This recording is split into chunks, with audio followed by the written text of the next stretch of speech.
జోజో టీవీ. మాయా చెట్టు ఇంకా కోడిగుడ్డు. లాలి అనే ఒక అందమైన కోడి ఉండేది. చాలా త్వరలోనే అది గుడ్లు పెట్టబోతోంది. కానీ అది ఎప్పుడూ ఈ విషయం గురించి కంగారు పడుతూ ఉండేది. ఏదో ఒక వ్యాపారి లేక ఏదో ఒక అత్యాశగల వ్యక్తి దాని గుడ్లను దొంగిలించి తినేస్తారేమో అని. ఇంకా అది దాని పిల్లల్ని ఎప్పటికీ కలవలేదేమో అని అది ఎప్పుడూ ఈ విషయం గురించే కంగారు పడుతూ ఉండేది. ఒకరోజు అది ఒక చెట్టు కింద కూర్చొని చాలా ఆలోచిస్తూ ఉంటుంది. ఇంకా ఆలోచిస్తూ దానికి ఏడుపు వచ్చేస్తుంది. ఏం చేయను? నా గుడ్లు ఇవాళ కాకపోతే రేపైనా బయటికి వస్తాయి. ఒకవేళ అవి బయటికి వస్తే వాటిని ఎక్కడ దాయాలో అర్థం కావడం లేదు. ఎవరో ఒకరు వస్తారు, ఇంకా నా గుడ్లని దొంగిలించి తినేస్తారు కూడా. నేను ఎప్పటి నుంచో గుడ్లు పెడుతున్నాను, కానీ నా పిల్లల్ని కలవలేకపోతున్నా. అయ్యో భగవంతుడా, నాకు సహాయం చెయ్యి, ఏదైనా చెప్పు.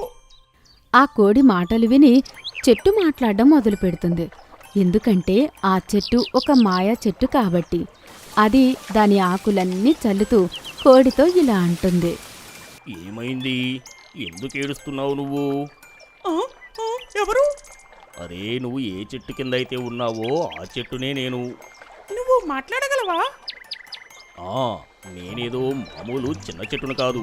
నేను ఒక పెద్ద ఋషి తపస్సు వల్ల వచ్చిన చెట్టును.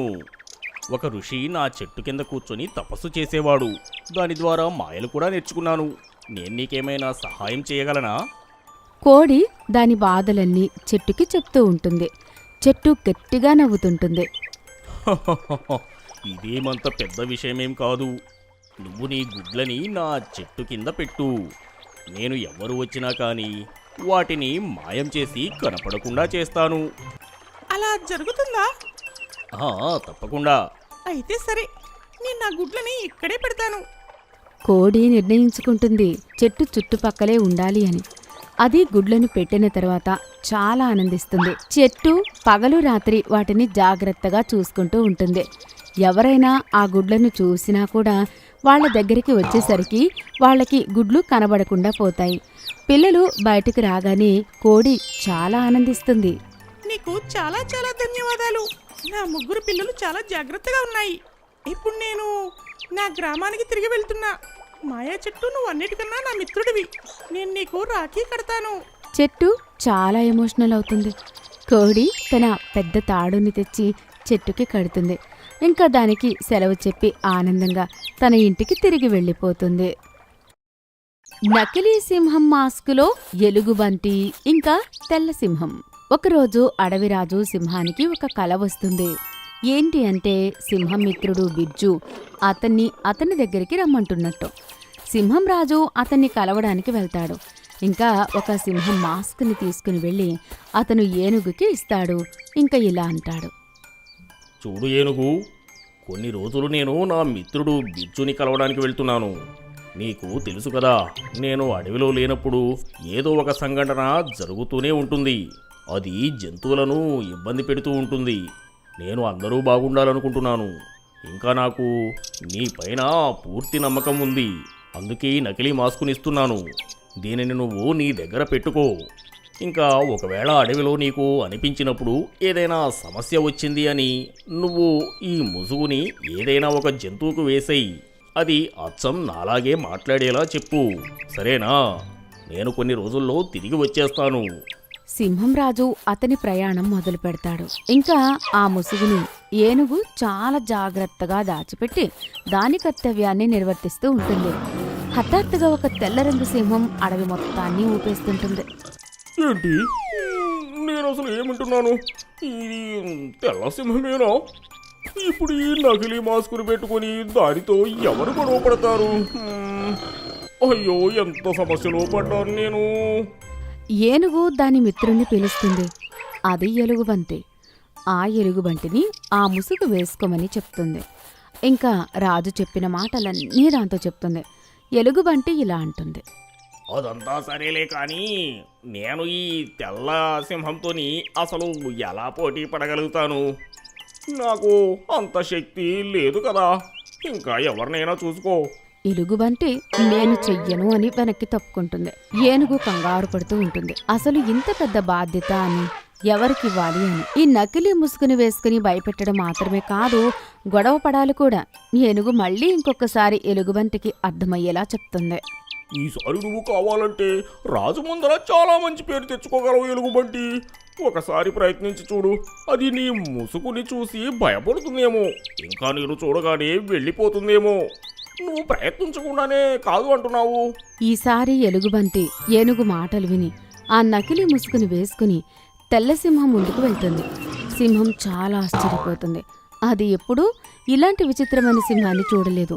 ఎవరి మొహమైతే సింహంలాగా, ఇంకా శరీరం అంతా ఎలుగుబంటిలాగా ఉండడం దానికనిపిస్తోంది ఇది ఏదో మాయా సింహం అని. అందుకే అది దాన్ని చూడగానే భయపడి అడవిని వదిలిపెట్టి పారిపోతుంది. ఇంకా ఇదంతా చూసి ఎలుగుబంటి ఇంకా ఏనుగు గట్టిగా నవ్వుతూ ఉంటారు. అంతలో సింహం రాజు మళ్ళీ తిరిగి అడవికి వస్తాడు. అతను కూడా ఎలుగుబంటిని సింహం తలతో చూసి ఆశ్చర్యపోతాడు. ఏనుగు సింహానికి జరిగిన విషయం అంతా చెప్తుంది. అప్పుడు సింహం ఇలా అంటుంది. ఓరే, ఇది అయితే చాలా బాగా జరిగింది. ఈ నకిలీ మాస్క్ మీ అందరి ప్రాణాలు కాపాడింది. ఇంకా ఎవరికీ ఏ నష్టం కూడా జరగలేదు. నేను మీరు చేసిన పనికి చాలా ఆనందపడుతున్నాను. ఆ ఏనుగు, ఇవాటి నుంచి నేను రిటైర్ అవుతున్నాను. ఇక ఈ అడవి బాధ్యత మొత్తం కూడా నీదే. ఏనుగు నిజాయితీ వల్ల అడవికి రాజు అయింది. ఇంకా రాజా అడవిని వదిలిపెట్టి వెళ్ళిపోతాడు. ఇద్దరు మిత్రులు ఇంకా దొంగ. చందన్ ఇంకా రాఘవ్ ఇద్దరు చాలా మంచి మిత్రులు. ఇద్దరి దగ్గర ఏ పని లేదు. రోజంతా గ్రామం చుట్టూ తిరుగుతూ ఉంటారు. ఇంకా అడవికి తిరగడానికి వెళ్ళేవారు. ఒకరోజు పూర్తి గ్రామమంతా ఒక పుకారు పాకుతుంది. ఏంటి అంటే తొందరలోని గ్రామంలో ఉన్న బ్యాంకుకి దొంగలు దొంగతనానికి వస్తున్నారని. చాలా రోజుల నుంచి గ్రామ ప్రజలు ఈ విషయం గురించి మాట్లాడుకుంటూ ఉంటారు. ఆ ఇద్దరు మిత్రులకి కూడా ఈ విషయం తెలుసు. అరే యార్, ఈ దొంగ ఎవడు? కష్టపడి సంపాదించేది లేదు, కానీ తేలికగా దొంగతనం చేసి జీవితం గడుపుతున్నాడు. కానీ ఇది చాలా తప్పురా. ఇలా అందరి డబ్బులు తీసుకోవడం అది అసలు మంచిది కాదు. ఇది చాలా తప్పు. అయితే మనమే దీని గురించి ఎంక్వైరీ చేయాలి. ఒకవేళ దొరికితే మనం అతన్ని పోలీసులకు పట్టిద్దాము. ఆహా, అదిగో అక్కడ చూడు, పోలీసులు వాళ్ళని పట్టుకుంటే 10,000 బహుమతి కూడా ఇస్తామని ప్రకటించారు కూడా. ఇద్దరి మిత్రులు బహుమతి పొందాలి అని చాలా కష్టపడతారు. వాళ్ళు కోరుకుంటారు బ్యాంకులో డబ్బు దొంగతనం అవ్వకూడదని, ఇంకా దొంగ పట్టుబడాలి అని. ఇద్దరూ పగలు రాత్రి దొంగని వెతుకుతూ ఉంటారు. హఠాత్తుగా వాళ్ళకి గుర్రాల శబ్దం వినిపిస్తుంది. అవి అర్ధరాత్రి వస్తూ ఉంటాయి. అరే మిత్రమా, ఆ గుర్రాల శబ్దం ఎక్కడిది? పద అదేంటో చూద్దాం. వాళ్ళిద్దరూ ఆ గుర్రం శబ్దం వైపుగా వెళ్తారు. అక్కడికి వెళ్ళి చూస్తే అడవి మధ్యలో అక్కడ ఒక వ్యక్తి చాలా పెద్ద గుంత తవ్విస్తూ ఉంటాడు గుర్రం మీద కూర్చుని. ఆ తర్వాత అతను అక్కడి నుంచి వెళ్ళిపోతాడు. వాళ్ళు వెళ్ళిపోయిన తర్వాత ఇద్దరు మిత్రులు అక్కడికి వచ్చి చూసేసరికి ఆ గొంతులో నుండి సొరంగ మార్గం తవ్వుతూ ఉన్నట్టు కనిపిస్తుంది. ఆ సొరంగ మార్గం నేరుగా వాళ్ళ గ్రామంలోని బ్యాంకు దాకా వెళ్తుంది. ఆ విషయం వాళ్ళు పోలీసులకు చెప్తారు. అవకాశం చూసుకుని పోలీసులు ఇద్దరు దొంగలని పట్టుకుంటారు. అరే వాహ్, మీరిద్దరూ చాలా మంచి పని చేశారు. మీరిద్దరూ దొంగ సమాచారం ఇచ్చినందుకు 10,000 రూపాయల బహుమతి మీకు సొంతమైంది.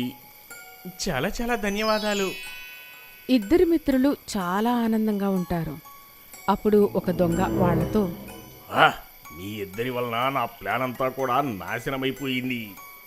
బయటకు వచ్చిన తర్వాత మీ ఇద్దరిని అస్సలు వదిలిపెట్టను. అరే వెళ్ళు వెళ్ళు. జనాల్ని మోసగించటం, జనాల డబ్బుని దోచుకోవడమే నీ పని. జైల్లోకి వెళ్ళి ఇక పిండి రుబ్బు. ఇలాంటి బెదిరింపులకి మేము భయపడము. ఇద్దరు మిత్రులు అక్కడి నుంచి చాలా ఆనందంగా వాళ్ళ ఇంటికి 5,000 రూపాయలు తీసుకుని వెళ్తారు. ఇంకా కొత్త వ్యాపారం మొదలు పెడతారు. ఎందుకంటే ఇప్పుడు వాళ్ళు కష్టపడి సంపాదించి వాళ్ళ జీవితం ఆనందంగా గడపాలి అనుకుంటారు. సోనా అనే ఒక ఎద్దు ఉండేది. ఆ ఎద్దు భార్య కొంతకాలం క్రితమే చనిపోతుంది. ఇప్పుడు ఆ ఎద్దు రెండవ పెళ్లి చేసుకుంటుంది. కానీ ఆ ఎద్దు మొదటి భార్యకి ఒక సంతానం ఉంటుంది. ఆ బిడ్డ పేరు గోలు. గోలు చాలా మంచివాడు, ఇంకా అతని తల్లిని చాలా ప్రేమించేవాడు. కానీ వాళ్ళ అమ్మ చనిపోయిన తర్వాత ప్రతి ఒక్కరిలో వాళ్ళ అమ్మని వెతుక్కునేవాడు. కానీ అతని ఇంకొక తల్లి వచ్చిన తర్వాత తను గోలుని అస్సలు ఇష్టపడేది కాదు, ఎలా అయితే తన సొంత తల్లి ఇష్టపడేదో. ఇప్పుడు సోనా ఎద్దు కూడా చాలా బిజీగా ఉండేది. అది తన కొడుకు పైన అస్సలు ధ్యాస పెట్టేది కాదు. ఒకరోజు సోనా రెండవ భార్య రమోనా దాని అక్కని తన ఇంటికి పిలుస్తుంది. రమోనా వాళ్ళ అక్క తల్లి కాబోతుంది. తన రోజంతా తనతో కూర్చుని మాట్లాడుతూ ఉంటుంది. ఇదంతా చూసి గోలు చాలా ఆనందపడతాడు. ఇంకా అతని పిన్ని దగ్గరికి వెళ్ళి కూర్చుంటాడు. మాటి మాటికి ఈ విషయం రమోనాకి అస్సలు నచ్చదు. ఎప్పుడు చూసినా మా అక్క దగ్గరికి వచ్చి కూర్చుంటున్నావు. వెళ్ళు, ఎక్కడికైనా వెళ్ళి అడుక్కొని తిను. నువ్వెక్కడికి రావాల్సిన అవసరం నీకు లేదు. ఇప్పుడు తను మళ్ళీ తల్లి కాబోతుంది. త్వరలోనే మా ఇంటికి ఒక మంచి బాబు రాబోతున్నాడు. నువ్వు అచ్చం మీ అమ్మలాగానే ఉన్నావు. నాకు నువ్వు కాస్త కూడా నచ్చవు. గోలు ఆరోగ్యం కూడా రోజురోజుకి పాడవుతూ ఉంటుంది. కానీ అతని ప్రేమ రమోనా వాళ్ళ అక్క మీద పెరిగిపోతూనే ఉంటుంది. రమోనా వాళ్ళ అక్క కూడా వచ్చిపోతూ అతనికి పాలిస్తూ ఉండేది. ఇంకా అతన్ని బాగా ప్రేమగా చూసుకుంటూ ఉండేది. ఒకరోజు రమోనా బజార్కి కొంత పని మీద బయటకు వెళ్తుంది. ఇంకా అక్కడ రమోనా వాళ్ళ అక్కకి కడుపులో బాగా నొప్పి ఉంటుంది. అరే గోలు, వెళ్ళి చెల్లిని పిలుచుకొనిరా. గోలు పిన్ని మాటలు వినగానే అతని సవతి తల్లి రమోనాని వెతకడానికి అడవి వైపుకు వెళ్తాడు. ఇంకా వాళ్ళ అమ్మని తిరిగి తీసుకుని వస్తాడు. పూర్తి దారంతా రమోనా అతన్ని తిడుతూనే ఉంటుంది. ఒకవేళ ఈ విషయం అబద్ధమైతే ఇవాళ రాత్రి నీకు భోజనం పెట్టను, అర్థమైందా? కానీ రమోనా తన అక్కని చూడగానే ఇంటికి వచ్చి గోలు చెప్పిన మాటలపైన నమ్మకం కుదురుతుంది. తను వెంటనే డాక్టర్ని పిలిచి తనకు వైద్యం చేయిస్తుంది. స్పృహలోకి వచ్చిన తర్వాత రమోనా అక్క తనతో ఇలా అంటుంది. ఇవాళ నీ కొడుకు గోలు లేకపోతే నేను చనిపోయేదాన్ని చెల్లి. రమోనా తను చేసిన తప్పు తెలుసుకుంటుంది. తను సోనాతో ఇలా అంటుంది. నేను నీ కొడుకుని అస్సలు ప్రేమించేదాన్నే కాదు. ఎప్పుడూ నా సొంత కొడుకులాగానే భావించాను. కానీ నిజంగా గోలు చాలా మంచివాడు. మనం కలిసి వీడిని ప్రేమగా చూసుకోవాలి. వాళ్ళ అమ్మ ఉంటే ఎలా చూసుకునేదో అలా. ఇప్పుడు సోనా ఇంకా గోలు ఇద్దరు చాలా ఆనందంగా ఉంటారు. ఒకరోజు నక్క ఇంకా కుక్క గొడవ పడుతూ అందరినీ ఇబ్బంది పెడుతూ ఉంటాయి. వాళ్ళిద్దరి గొడవ ఎంత పెద్దగా అవుతుంది అంటే వాళ్ళని రాజాసింహం దగ్గరికి తీసుకుని వెళ్లాల్సి వస్తుంది. రాజాసింహానికి చాలా కోపం వస్తుంది. కుక్క ఇంకా నక్కని ఇలా అడుగుతాడు. ఏమేమిటి? మీరిద్దరూ ఎందుకంతగా గొడవ పడుతున్నారు? ఏమైనది నక్క? నక్క రాజుతో, మహారాజా, నేనేం చెప్పాలి? ఈ కుక్క ఉంది కదా, అది ప్రతిరోజు నా మామిడి పండ్లని తినేస్తుంది. నేను అన్ని చోట్ల తిరిగి మంచి మంచి మామిడి పళ్ళు తీసుకొని వస్తున్నాను. నా పండ్లు మొత్తం అది తినేస్తుంది. అలాంటి దొంగతనం నేనేం చేయలేదని అంటుంది. దాని మామిడి పళ్ళనే నేనే దొంగిలించానని అంటుంది.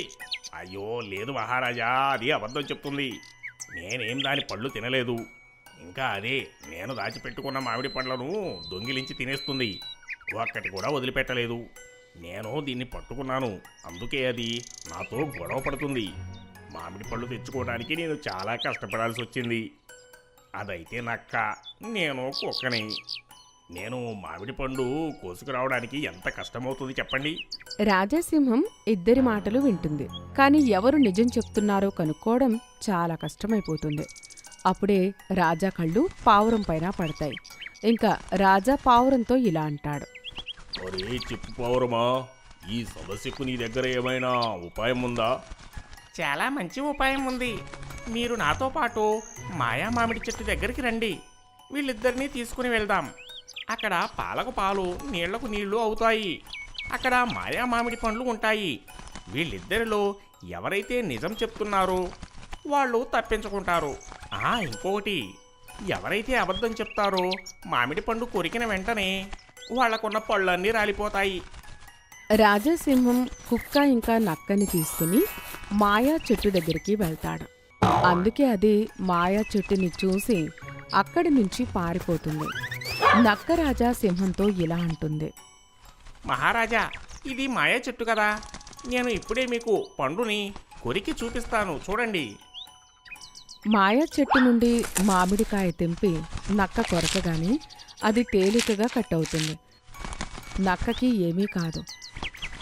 ఈ విషయం వల్ల అది రుజువవుతుంది కుక్క చెప్పింది అబద్ధమని, ఇంకా దొంగతనం అదే చేసింది అని. అందుకే మనం అబద్ధం చెప్పి ఎవరి మీద నిందలు వేయకూడదు.